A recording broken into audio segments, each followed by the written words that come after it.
everyone, welcome back to my channel. My name is Heather and today I am here to talk about the surprisingly many books that I read in March.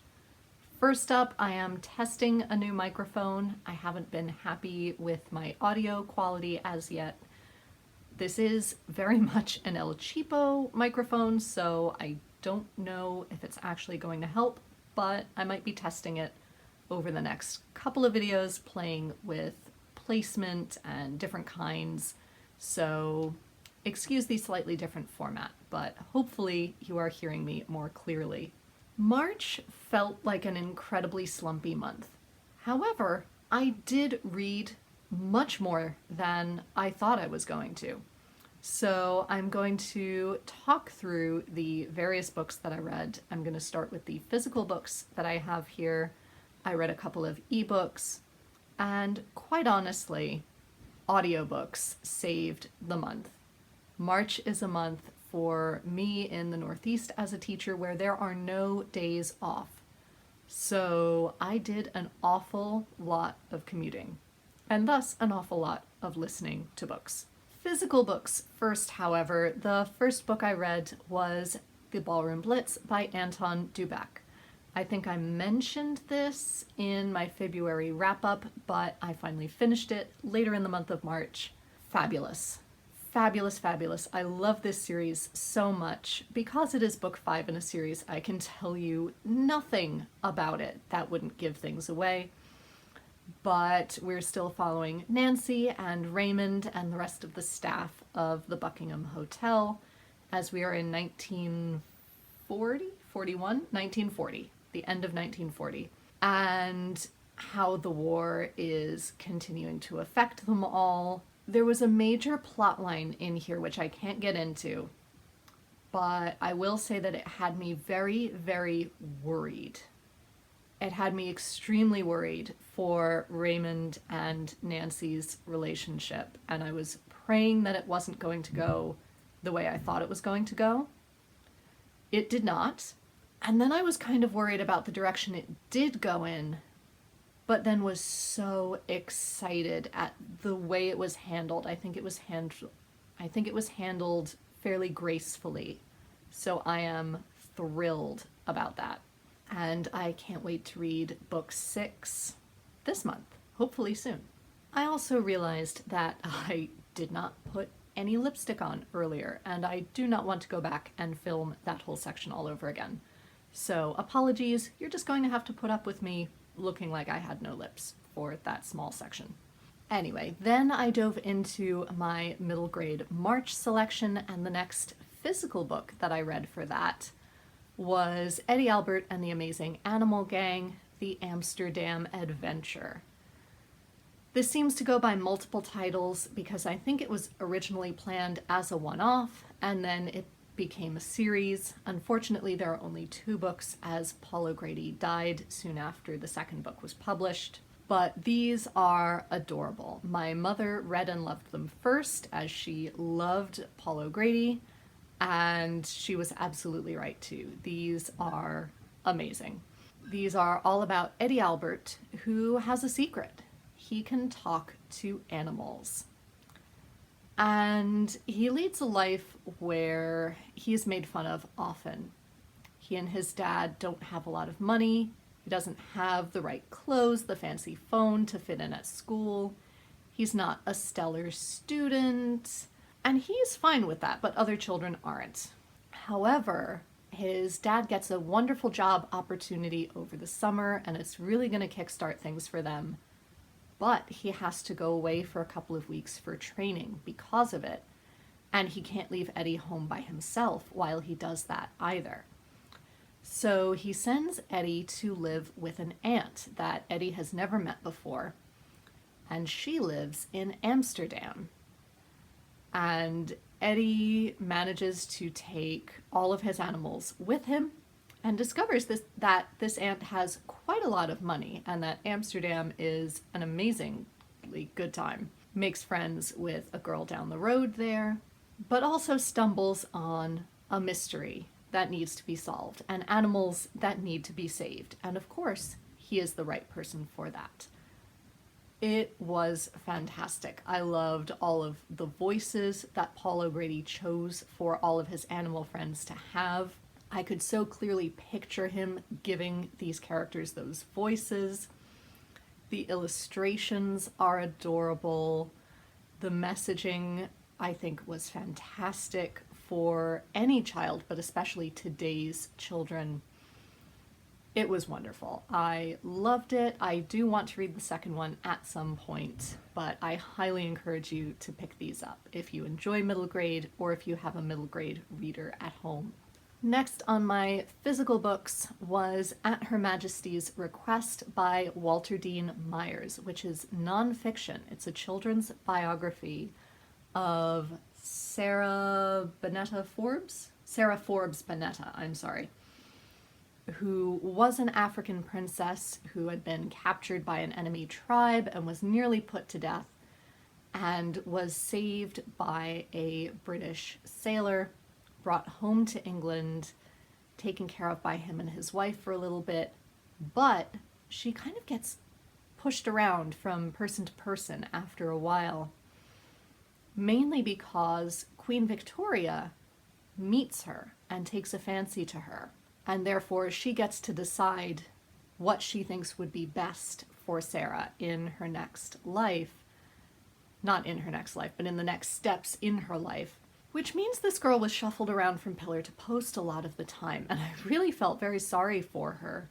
I found this a wonderful biography. I hadn't read many biographies for children since I was a child, so looking at it with adult eyes, and especially with a teacher's eyes, I think this was really, really good. I think it dealt with the complexity of the slave trade and why various African chiefs chose to engage in the slave trade really accessibly for young children. There's obviously a lot more complexity to it, but he broke it down to the very basics and made it easy for them to understand why someone would do this without making it seem like it's the correct choice, which it obviously isn't.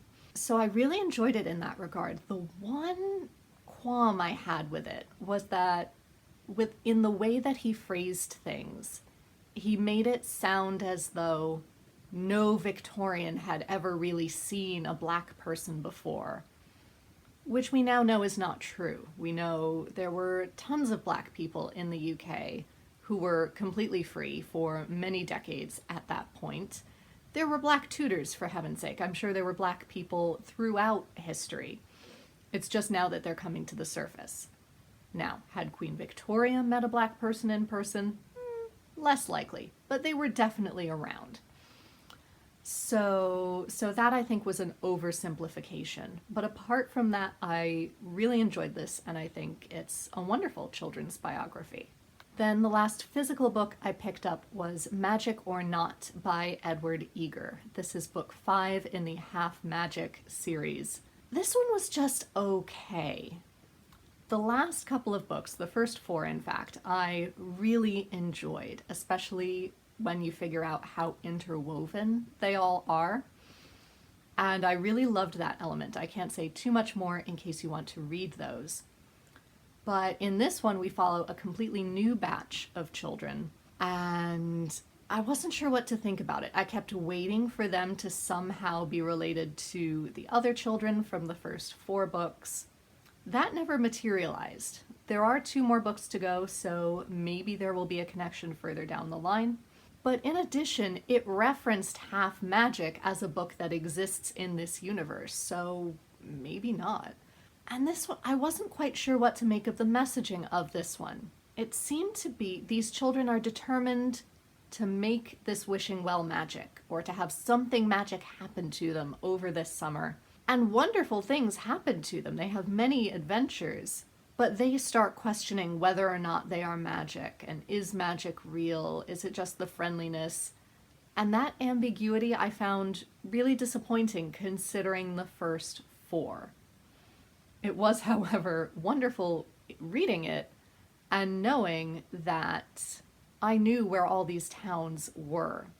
These children moved from New York City to somewhere in Connecticut, and I travel that route all the time. To know that the town of Cemetery that they pass through in the early chapter is probably a reference to the town of Valhalla in New York, which is full of cemeteries, and thus the reason why it's called Valhalla. So yeah, an interesting read. Not my favorite of the series, though. I'm still going to read the other two to see if they get better, worse, are they interrelated, and we'll let you know. Now we come to the ebooks and audiobooks that I read this month. So the first ebook that I read was The Lightning Thief by Rick Riordan, and this is the first in the Percy Jackson series, mainly because a student of mine is absolutely obsessed with it and insisted that I had to read it. And since knowing that I read the first one, she has been checking up on me every single week, seeing if I have read more. So I will have to read the rest of the series relatively soon. I knew that it was basically Harry Potter, but with Greek gods in America. That was about it. So I went into this not really knowing what to expect. It was fun. I loved the concept. I thought it was fun. It was engaging. I can see why so many children like it. I'm not entirely sure how I feel about Percy. I'm not entirely sure I like him as a character and as a role model for middle schoolers to follow. Because I feel like he's a little bit too much of a whiny middle school boy. Maybe that's just the end of the year talking. I don't know. I was also disappointed we didn't get to see Annabeth in her element as much. I knew Annabeth was the Hermione-esque character, and I have always loved a Hermione-type character. So I was looking forward to seeing her really drive things and help, and I mean, she did a bit, but not to the extent that I hoped that she would. So all around interesting. Like I said, I will have to continue with the rest of the series to make my student happy, but it was fun. It was okay. And I have similar feelings about the next ebook that I read, and that was my arc of The Bewitching Miss Blair by Darcy McGuire. This I picked on NetGalley purely on a whim. It looked like a fun historical romance sometime in the 19th century, and I thought, sure, why not? I'll give it a go.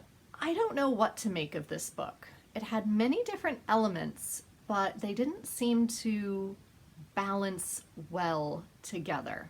We are first introduced to our supernatural element, which is that Cleo Blair is in fact a witch, and she and many of the women in her family are witches. Since we are in purportedly the Victorian era, witchcraft is no longer illegal, but it's not something you want to advertise either. Then we have our mystery element, which is the fact that her uncle, I believe, is part of Scotland Yard, and he knows about Cleo and her cousins and her aunts, and he knows that Cleo can have visions and communicate with the departed. And so he uses that gift to help him solve murder cases. However, this time he is also having a young man help out as well. And then we have our enemies to lovers trope, because these two instantly dislike each other, distrust each other, but there are obvious sparks between them. Literal, in fact, because Cleo's gift is witchfire. And all of those elements in and of themselves are fine, but none of them seemed to meld together. We focused very heavily on the mystery element early on. All throughout we have the witchcraft element, and within that, gender dynamics and power and exploration. Then we shift very quickly and abruptly into the romance segment, which gets very steamy and leans slightly into BDSM as well, if that matters to you. And then we wrap up the mystery very quickly at the end. And it just, I couldn't quite believe the pace of everything that I was reading. There are others in, if not a series, at least in a similar vein that McGuire is writing. If you think this sounds interesting, go ahead. It wasn't poorly written. It just didn't suit me. Now we come to the audiobooks, and these audiobooks saved me this month. They were the bulk of my reading, as I said. Firstly, I have been rereading the Harry Potter series through the Stephen Fry narrated audiobooks now that they are available in the US, and I finished The Half-Blood Prince at the beginning of March. However, not wanting to give a certain author more advertisement than is her due, I'm going to leave it there. I then moved on to The Road Trip by Beth O'Leary. Now, I'd been hearing about the flat share for ages, and I know that people love it, but I just never picked it up. I was slightly wary of it for reasons I can't quite articulate even now. But this book mainly called to me because it is narrated by Eleanor Tomlinson, who I adore. I loved her in Poldark. I miss Poldark. So having her read me a story was wonderful. So I said, yes, all right, I will read that. It was such fun. It is a second chance romance about two exes who are invited to a mutual friend's wedding in Scotland, and they have to travel from mid to southern England to Scotland to this wedding. And they are planning on doing so separately with their own best friends. However, right at the beginning of the trip, one of them ends up rear-ending the other one. And so they end up having to travel together in a Mini, 5 of them. This is not ideal. Nobody is happy about it, and things spiral from there. And so we're constantly flipping back and forth to see, okay, how did they meet? What was their relationship like? How did it unravel? Contrasted with the present, and how are they dealing with it now?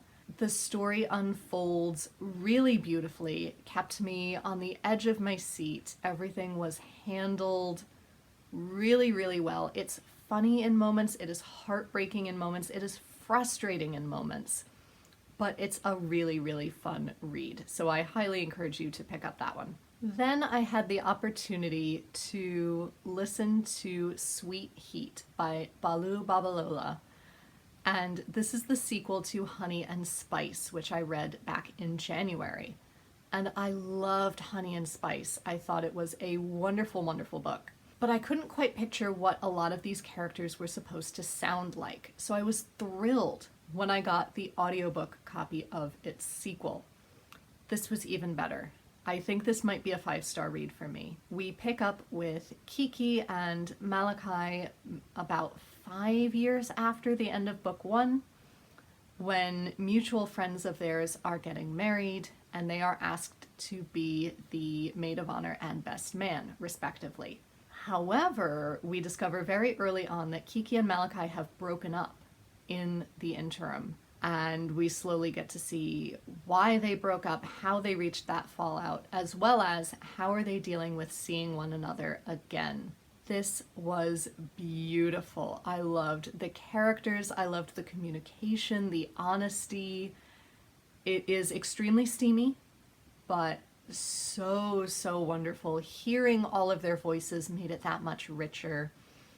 And in addition, the way the narrator reads the prose made me realize how beautiful Baloo Babalola's prose is. It almost became like spoken word poetry at various points, which is something I didn't quite get when I was just reading the first book with my eyes. I think the audiobook really heightened that sense.